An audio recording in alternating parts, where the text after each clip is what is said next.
newankubadde nange mbana bengi n'ebyokwogera naye nsanyuse mu ngeri enjawulo basinkana bamiziki bannange era njaga Musaase nammwe bannamawulire olumu lwenseerera nenzira mu luyimbi mundeke kubanga kati ndi ne bannange bentegeera ate ndishuwa nti nange bantegeera. Nsanyusa nnyo basinkana baganda bange.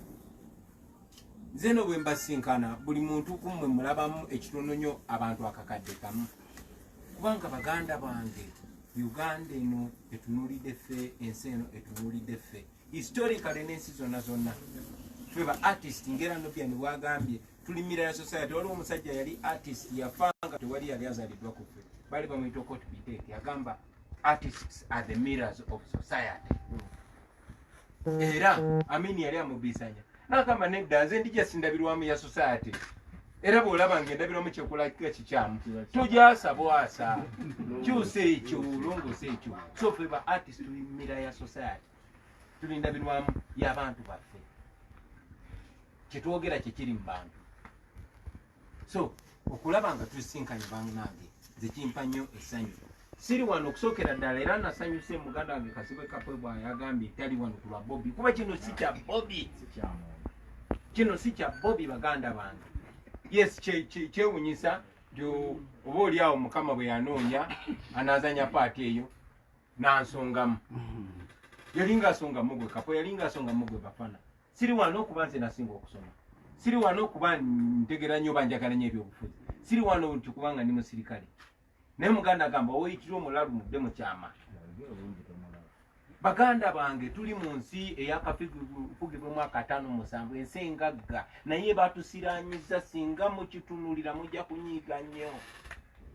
Ekyennaku nti baba boogera ku Uganda ne bwe bagenze mawanga malala bajaga hey, you come from the Uganda edda bayogeranga kwa Amini ne bajja kuga hey, Uganda Eddie Kenzo Jose Chameleone Ziza Bafana Juliana Kanyomozi mwe yefe Uganda.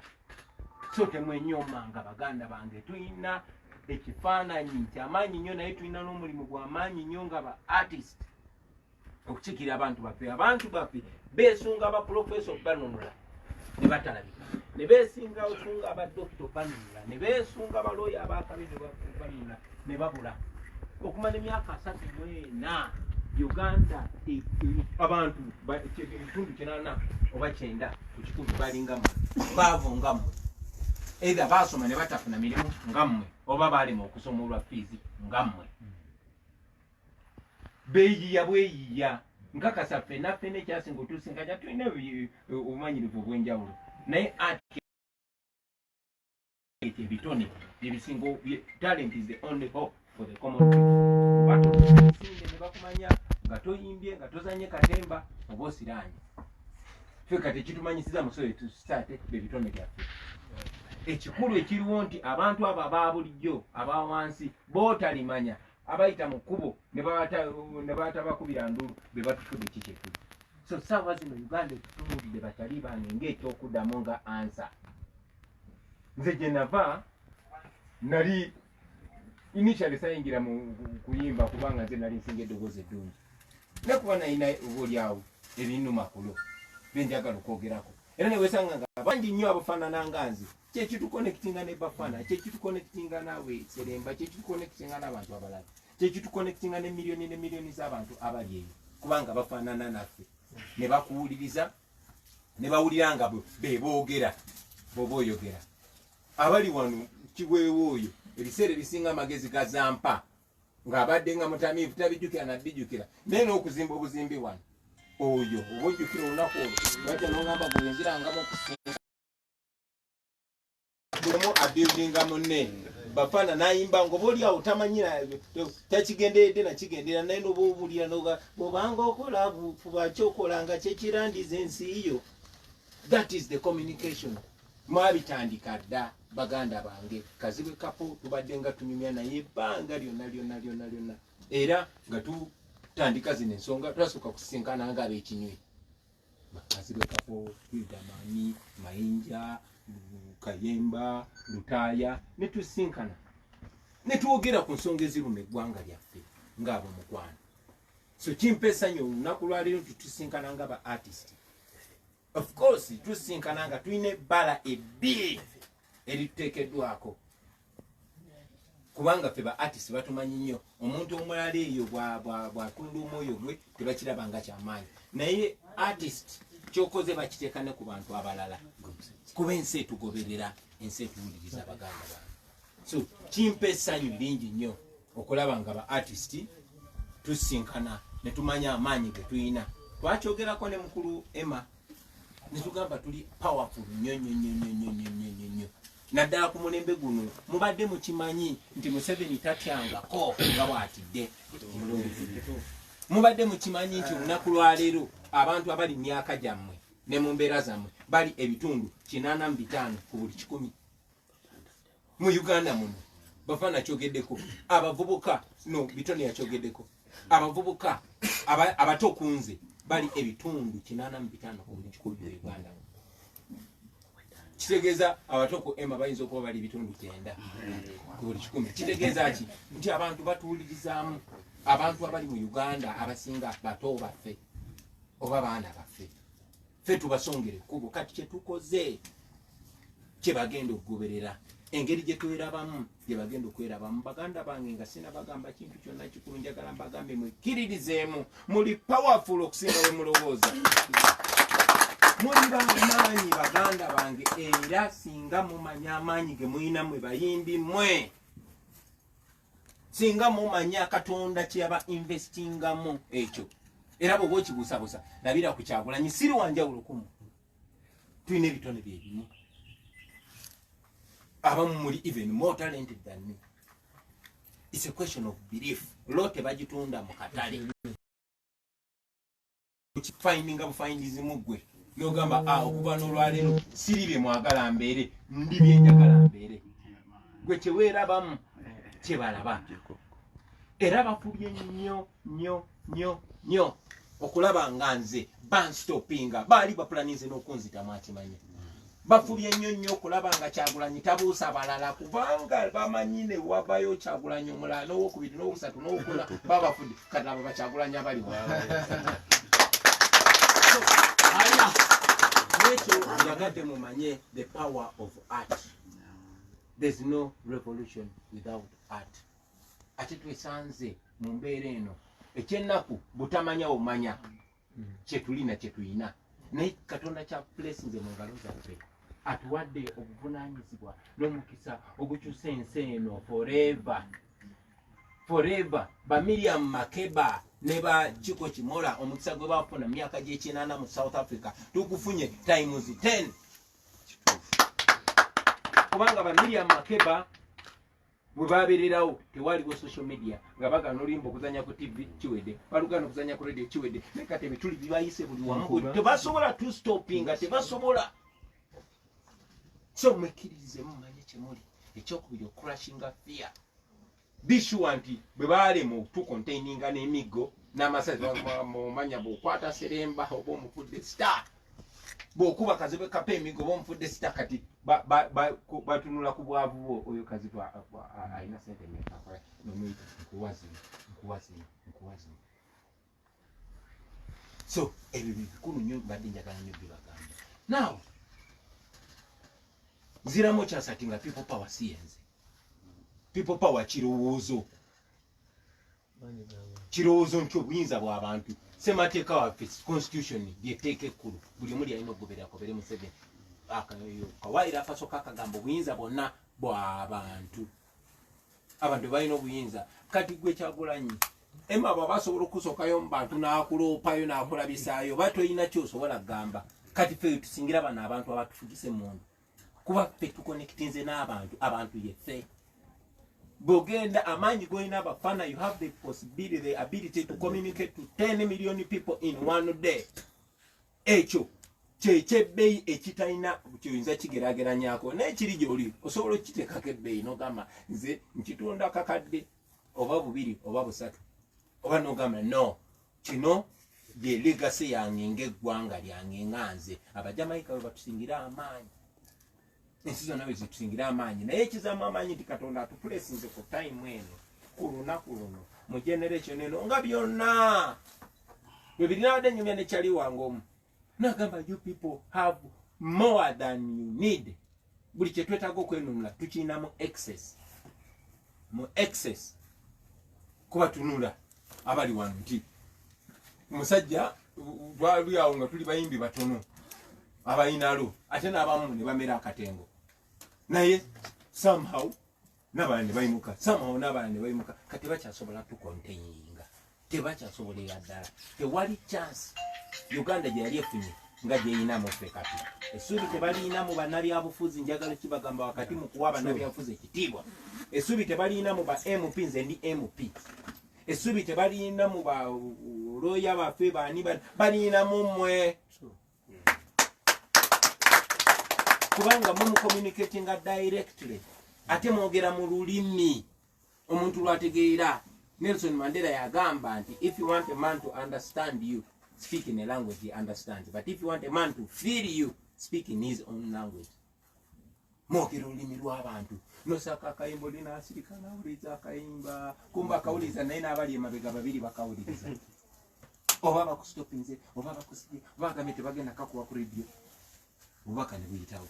So njagadde nnyo ekyo ekintu nga nsaatinge ekyennaku baganda bange nti ffe tetwamanya kyetuli ate abantu abatunyigiriza ne babuuka mangu tuvolaba baali quick ne batayo be basse bakyali baffe bazigi wine aba sweet Pepsi baali bagezaako tutekamu fya ne bagamba noyo Kyagulanyi munyige oba Katonda yagizanya atya nanzijawo kyali wange nayingirawo ne batamoyo n'ebyo byonna byali meant kuba kutekamu fya. Kati Katonda engeri gyatusomeseza n'atuuka wano nga tebannaba tunafiya nga tebannaba tukutula mugongo kati tuli wano bakyali bange tutunulira opportunity na gye tuyina kuba ne wano twogera naye manyi nti ne ba artist bannaffe abali mu Uganda n'okwetoola eggwanga nabo batuwuliriza bannange tuli kyamaanyi nnyo bweba nti ebyokulwanyisa ffe tuli kyakulwanyisa ate ekyokulwanyisa kye batasobola kustopinga kuba Bob Marley agamba music is magical because when it hits you don't feel pain but it hits. So kati omuziki kyabugagga nnyo kyamaanyi nnyo naye tukikozesa tutya. Of course kino nja kutwala omukisa gonna nakyo nkyogereko kuba naadde njogera ne muganda wange Emaserugo n'abalala nti baafuba nnyo okulaba nti n'emikwano gye nnyina bagitiisatiisa kyabulaba okubeera mukwano gwa Kyagulanyi ne baganda bange abamu ne basenga mwana ngo ogenda kujja bakitoze eri wiiki eri so newe twali tukolagana nabo kuba bapromota abaali baorganizinze concerts babayita ne babatiisatiisa abamu ne batya basajja baffe muganda wange Diiki Mukama mumuze mirembe ne bamutiisa ate nga mulwadde ne basubuza omuliro abalala bakyali baffe ne babayita ne babawa akasente. Nze nga kigamba abantu nti bannange bantu baffe abali eyo bwe baleeta sente muzirye naye temusirwala naye oba oli awo kyekiseera okugamba abantu kubanga gy'okoma okula gy'omanya nti waali wadde sente tezigula mutima naye togenda kukkiriza Emaserugo okujja kutandika gulira mukazi wo Benzi oba kutandika muwa sente naye nakyogeddeko nti tubadde disappointed gye buvudde nga bannaffe bangi nnyo nga bannaffe bangi nnyo sente zibanafuiza bapromota bangi babayita ne babatemera sente gwe ze tukuwa kati tewesembereza Kyagulanyi gwe toddamu kolagana na Bobi Wine gwe toddamu kutegeka shoze ne bava naakwa ekyo nga tebakyasobola kikwekerera omukulembeze w'eggwanga n'avaayo wakati mukumenya amateeka naga nedda ssebo Bobi Wine tajja biyimbayo omufunze ng'agamba ayagala kunkuba kivulu so ebyo byali bwe bityo. Of course kikuleetera ebibuuzo bingi kubanga twatandika ne ba artist bannaffe bangi ba artist muze balaba nga boogera amazima naye ne batuuka either ne bamutiisatiisa oba ne bamuliisa era tubadde nga tubagamba watya oba walya so ekyo ne kireetawo embeera nti ate ne muyimbi munnaffe gye buvuddeko omu yali Nduga yabaanaga nze nayogeranga amazima kuba njagala Museveni andabe ampite ansasule kati mulimi ne bwenyamira nogamba tikokebwa obadde oyagira amazima bwe bakutereezeza gwe ng'omuntu ebinyiga ensi yo n'abantu byateredde. So of course siri mutuukirivu kutandika kuba abantu misumaali era njagala okukozesa guno omukisa okubategeeza abaganda baffe abo banduka okutegeeza muganda wange Ronald Mayinja nti tukwagala oli waffe.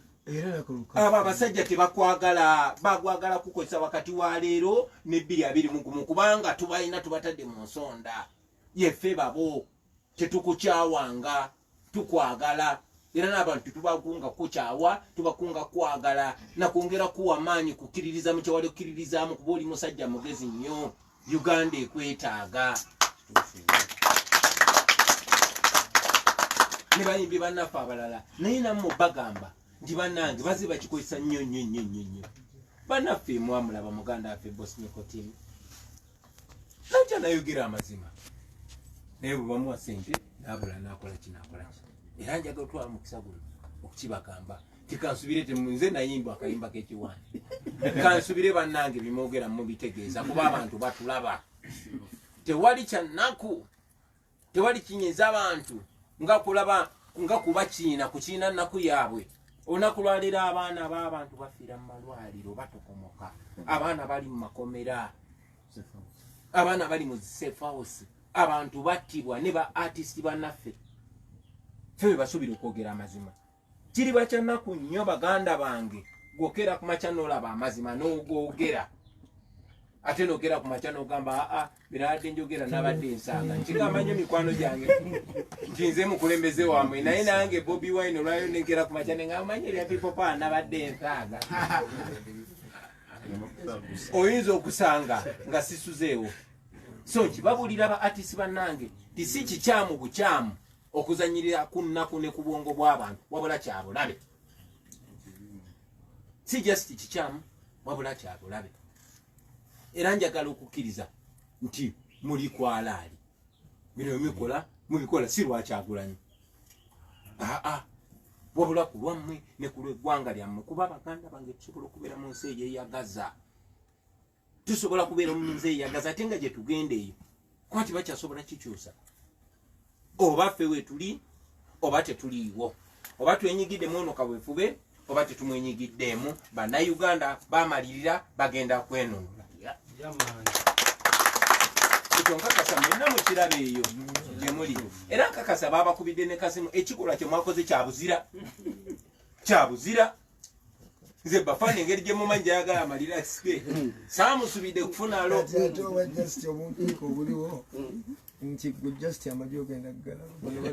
So kati bwe nalabe nga bafana avuddeyo nendaba ka Grace Kan nengamba obwala nga bwinalo ne feeling so empowered. Of course ng'olina ebibuuzo bingi ono yajja ewalo naye nga bulijjo bwe mbagamba tibajja balabira ku bikolwa byammwe, bajja tulabira ku bikolwa byaffe baganda bange. Naye bukibanga kino mukitegeeza Uganda nsanyufu.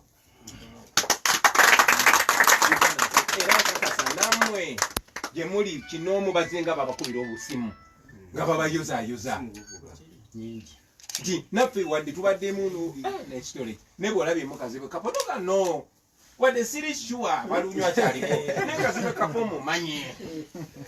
Era nalaba bakazi bwe kapo neŋŋamba nedda tekijja kwetagisa nze Kyagulanyi kujja kujjukiza bano bantu endagaano gye bakola bagikola n'abantu. Kazi bwe kapo gyali ate so Mr. President tekiraliikirize gwewekka ne munne Uganda Forum ekigenda mu maaso mweraliikirivu era akuba simu kukakasa eriyo n'abalina amayinja amanene nga bakimanyi mugende mu maaso n'ekyo ekintu kyakabi naye nga ye aligamba ndi mu ofiisi eno kuba saagala disappointing abaginteekamu ku biragiro bye bampa naye kyemuliko mukimanyi tuli mabega wammwe kati noddamu amayina omanya nti ate oli akwata enkebe tewaba akyogedde kati ate ngenda kuba eddoboozi so baganda bange kino zijja kwerabira kibagamba bajja okusooka bajja kugezaako batiisateesa naye nabo bamanya ti kyokutiisateesa tekikola. Gwe tujja kugaana okuyimba, gwe tujja kusiba, gwe tujja kola bagenda bikola naye nagezaako okutiisa abakufuula star. Gwe Grace Kan oba tomanyi nti obadde osobola okufuuka star n'okusinga Bobi Wine mu wiiki emu kabagezeeko bakusongemu otegera nze kyensobola okubasuubiza nti wendi kulwammwe 10 ku 10 naye buli omu abeeremu kulwa munne ate tubeerewo kulwa abantu baffe abatusaamu obwesige baganda bantu bajja batiisatiisa ne bwe munayimirirawo ku kyemukkiririzaamu tebalina kye bagenda bakolako. Ekyokubiri kati tuli mu kwogera naye buli analaba akawulire kano tulinga abalinyisiza kati ebbeeyi yammwe buli omu era babadde nga batutuukirira buli omu kati ffe twafuuka bizinesi kubanga Museveni atya tayina kyasobola ffe tulinga abaana b'omuntu eyafa naye nga yali mugagga ne batuggyako ebyaffe kati abuuka nti okimanyi nti ettaka eryo lyali lyaffe gwe bayita weyomeka osirike osirise ne biganda bye. So nammwe bagenda bayita be very sure bayinza n'okuba batandise eddo bayita bagenda bayita okubawa ssente. Mr. President, ekigambo kyali mu kwogerako kyali mu katambi ng'ebiwandiiko bikuddwa musika empapula n'egundi zonna n'ebikapu byonna byaweddwa kuba kitaawe yali yafa bali abasajja nga babikutte bayagala byeddiza mwabyogedde nako dda bimbadde njagala twabize ne twagala obirewe. So omuntu alina ebyaffe kiringa olikwata ssente nabba ssente zammwe nazza mu kisawo n'afumuuka ne mumumerako bitone kwata mikolo kwata uyo agenda okulaba mumufunzizza natandika okugyamu ebinusu n'akasuka byebinusu byasooka okukasukira abantu mugenda okulaba nedda se tutujja kulana mulemeddeko najjamu empapula kati asuula bizike otegeera bwe tunaaba badongo bwe tunaaba bagwagwa tujja kudumira ku bizike naye ensawo gyalimu terimu jasi mutetembe wabula erimu n'akatiba akazikuba muntegera kyeŋŋamba bakyali bange mwekkirizeemu temusetolinga foles mwe muli ba revolutionary njagala obabulya ndi ebigambo byetwogera kati mu myaka just 5 okuva kati tujja kutunula emabega tugambe naye twakikola tutya mwe balaasi mmwe nze mbalabanga bapita toshi b'omulembe gwaffe ba Bobu Male b'omulembe gwaffe ba Burning Spear b'omulembe gwaffe bali abantu tebalina kyanjawulo kuffe just what to stand for. Eranga Malcolm X yatugamba a man who does not stand for something will fall for anything. So tuyina omukisa ogutabangawo tuyina opportunity tabangawo ffenna tulina buli kyetwetaaga tulina eddoboozi ly'abantu ne bw'oteekako zi radio 10 ffe nga ffe buli omu n'agenda just ku Facebook ye n'aweereza obubaka ogibwekanga ng'obubaka bunye ensi yonna yonna twayita ku abo abasajja be balinga bayita abaakabi kakati batunuulidde ffe ekyenjawulo nti ekyobugagga Katonda kyeyatuteekamu tugenda kikozesa kwekosa ffekka na kumaliriza buzibuzibu buno obusooka ate nga bishwa nti mwenna kati ngera muganda waffe bwagambye nti bishwa bw'oba oli muyimbi kati weeraliikirirwa bwe bafana byogere kati baga atakonekayimu kate kagenda kubeera kazibu nnyo ate oli agenda kubeera muzibu ate nga nange nze mbagamba nti nze ekigendererwa kyange kumakinga sure bakyagulanyi bangi nnyo singendo ndowooza tugiteeka mu buli omu ku ffe tuliba tetukyasoboka abatukulembera bajja kuba balina okukola kyetwagala bajja kuba balina okumakinga sure bino bye tuyimbako abantu baffe malwaliro galyoke amasomero galyoke eddembe lyaffe tulina nange nga muganda wange ndi muyimbi mwana njagala nnyo okufuna omukisa okubeera ku stage naye omuntu omu yakeera ku makya sitayiro za Idi Amin n'agamba wa gwenyiza tojja biyimbayo oyo Museveni si ye Katonda temulina mutya tutya nnyo bakyali bangu abantu bemutya batutya nnyo teri muntu mutiitiizi ng'oyo cowboy.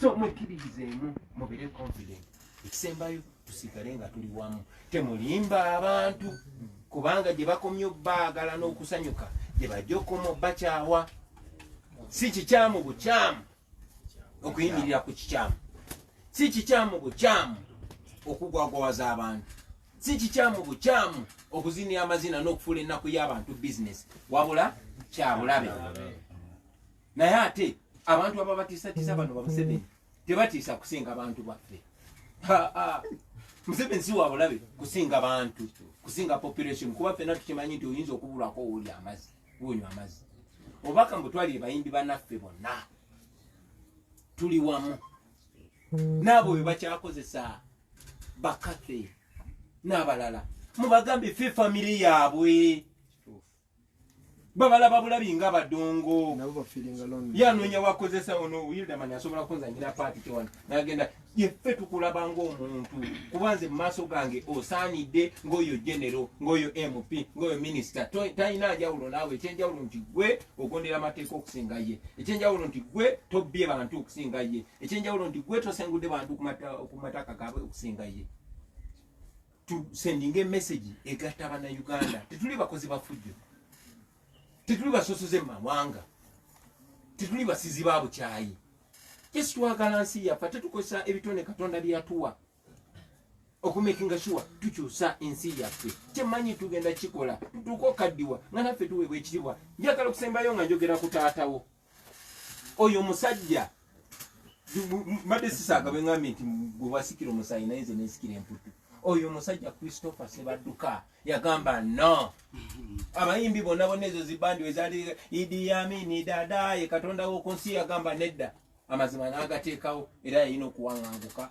ogende Kenya naye kati saawa zino tukyamujjukira so njagala mumanye nti when you live the life of people you will live forever naye nammwe mulabye baganda baffe tibayinza n'okuwa biliyoni ya sente n'obulwa woogiriira ate nga bantu bebamu tayagala kugagawaza ayagala kunafuya amekinga eshuwa tokyalina kyogamba bantu gwe abaddeeko ennyini ayogera amazima bw'amala okukompromisinga abantu bwe baba bakukyayi ate naye tali kwesiga nosigala awo tusigale bumu bannange tubeere kwalaali ekyo ekintu kizemu emirundi mingi nnyo saagala ate nga bwe batulabye ku mawulire ano bakere ku makya balaye nti kwegamba ffe ng'abayimbi ava abayimbi ba people power katwasazeewo twagenze wa Museveni oba twasazeewo kati obwavu olubadde luluma abantu tebukyaliwo n'okunyigirizibwa tekukyaliwo n'obulyake tebukyaliwo mubeere ku mazima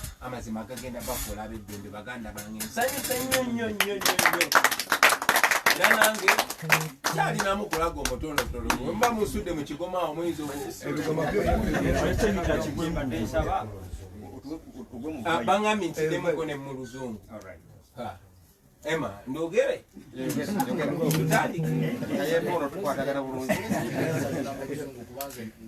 Bana mawulire bagala ntibe mu luzungu. Oluzungu teruba lungi. Abadde katonda. Mbadde nteesa. Nzije wako luzungu tide mu bana. Koze ngokyogera mu luzungu.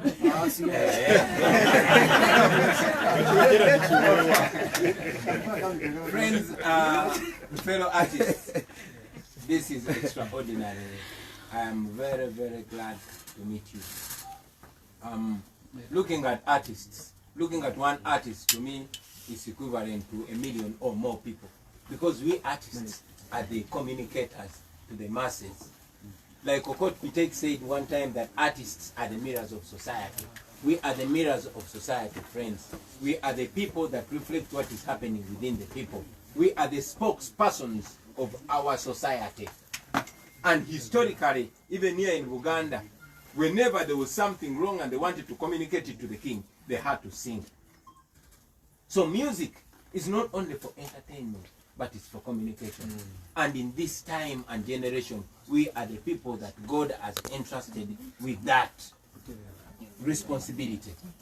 It is upon us to sell that responsibility for cheapness, or to turn that responsibility into a legacy that will benefit our children and our children's children's children's children.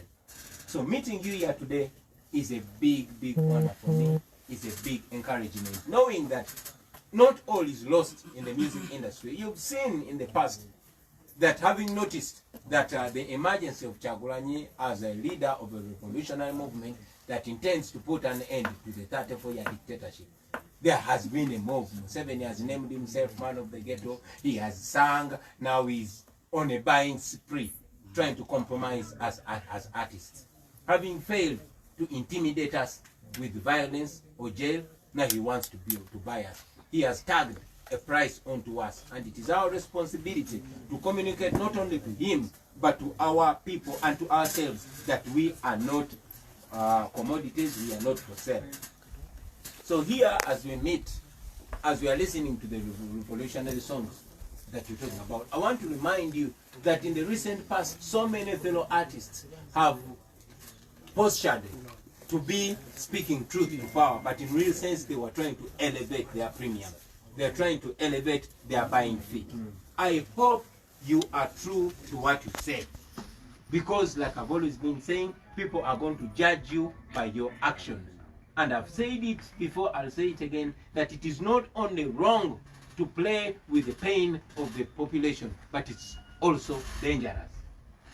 Because people trust us. Not we as individuals, but they trust in what we believe in. If you stand by what people believe in, they will go with you. If you divert from the path, from the values that you represent, they will certainly throw you under the bus. So, while I welcome you, my brothers and sisters, I encourage you to be strong, to be true to what you believe in, to remember that the people of Uganda have resolved to liberate themselves, with or without us.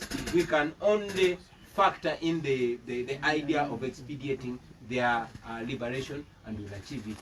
We are artists that are such a resource to our country. And this is a message not just to you, but to other fellow artists out there. I've recently been reading the news about my comrade, Ronald Mainja. I've not had occasion to speak to him, but I want to send this public message to him, that we love him. Ronald Mainja, we love you. You are one of us. You are our fellow artists. You have played a very big role. You still can. Don't be intimidated. Don't be bought. Don't be reduced to what you are not. You're greater than that, and your legacy stands to live forever.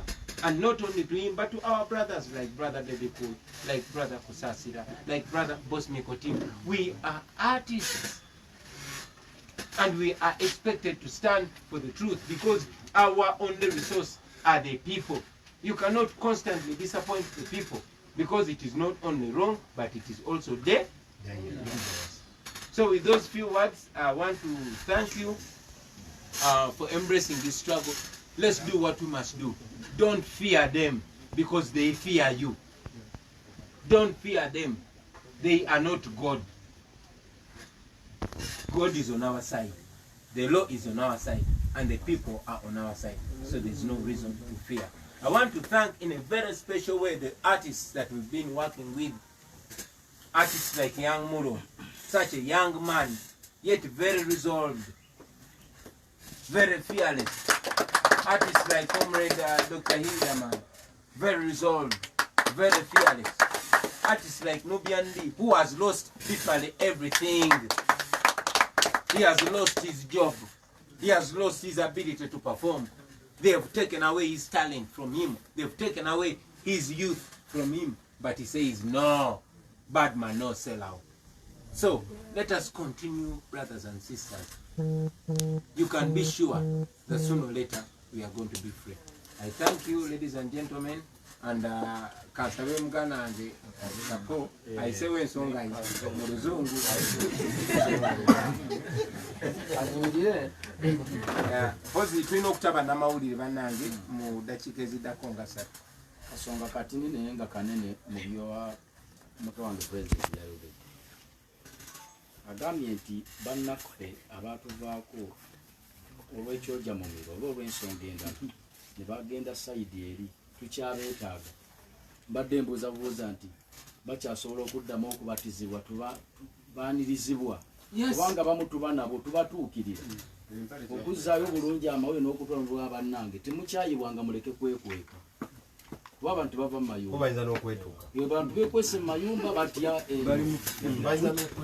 bakyasobola okwanirizibwa ne baddamu ne balokoka busebo bwe bali kubuuza kibuuzo ekyo munnange kankuwe example nti nze kennyini kamwa kwogera emyaka gye nkoleddeko ebintu bino si gye nabadde nnyini bikolerako era bulijjo tugamba Nubia nti abannayuganda tebalina twebaza ebikolwa bye tukola tebalina twebaza bina tuyamba just tusonyiwa busonyinyi olw'obutabiko kuba twazadde omusango nze omu ku bayimbi abaatulanga ng'omulimu gwaffe kunyumirwa ojjukira abafana nga tetufa ku nsi yaffe nze ndowooza nti bwe nabeerera ku myaka gya Yanga Mulo singa nakolanga bino byennyina okukola oba oli awo singa tuli wala so ffenna twasobya nga bannansi tuzuukuse buzuukusi era njagala buno obubaka mbuweereza publicale kuba sinafuna mukisa gunyumyamu na muganda wange Mayinja oba na muganda wange Bebekulu oba na muganda wange Kusasira oba na muganda wange Boss Mikotimu obubaka bubatuukeko tubaagala nesife nga ffe Uganda ebaagala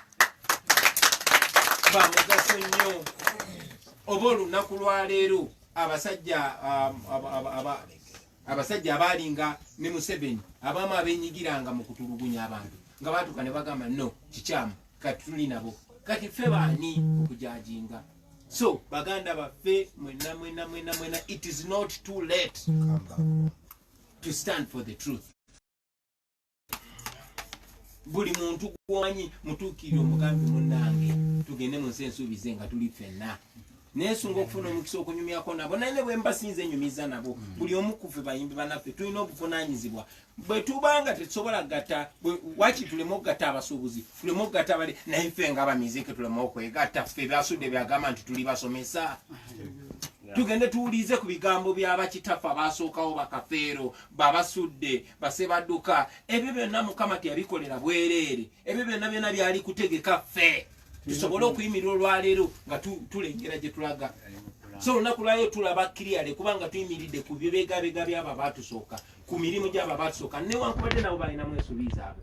So baganda baffe ffe tetutunuulira nsobi zammwe bayimbi bannaffe wabula tutunuulira obusobozi bwammwe nakye musobola okukola era tubaanyiriza anytime.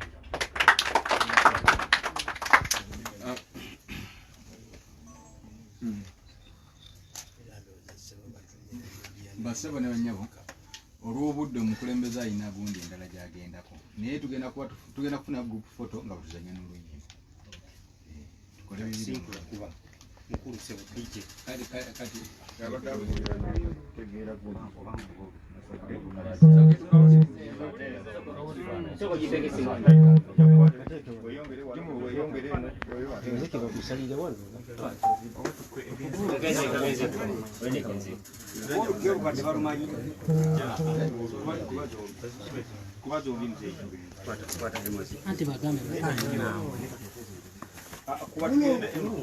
It's okay, it's okay. You're there.